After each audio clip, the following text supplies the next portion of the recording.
आज मी आमचं टेरेस साफ केलेलं आहे. त्यासोबतच तुम्हाला टेरेस पण दाखवते. खूप जास्त घाण झालं होतं. भरपूर दिवस झाले झाडू वगैरे मारला नव्हता आणि घर तर रस्त्या साईडला असल्यामुळे खूप जास्त घाण होतं. पहिल्यांदा झाडू वगैरे सगळं मारून घेतला. तुम्ही बघू शकता कचरा किती जास्त झाला होता. मग थोडीशी जागा भिजवून घेतली, म्हणजे धुवून घेतले, कारण की याच्यावरती आम्हाला ब्लँकेट धुवून वाळवायला टाकायचे होते. मग प्लॅन आमचा ब्लँकेट धुवायचाच होता. मग सोबतच म्हटलं की हे सगळं टेरेस वगैरे पण धुवून काढूयात. मग त्याचं जे पाणी होतं ना, तेच मी सगळं असं घालवत होते आणि थोडंसं धुत होतं त्याने. सगळे ब्लँकेट आम्ही काढलेले नाहीत, फक्त 3च काढले, कारण की मग रात्री ब्लँकेट पण पाहिजे ना कामरायला, म्हणजे झोपायला.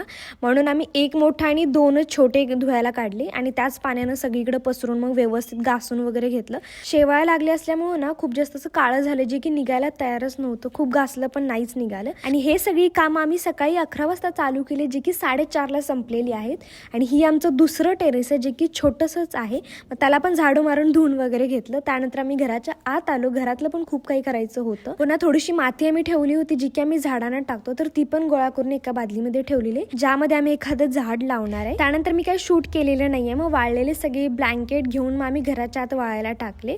आणि एवढी जास्त केसांमध्ये धूळ झाली होती ना, मग पहिल्यांदा वॉश करून घेतलं. इथंपर्यंत आलाय तर फॉलो करून घ्या.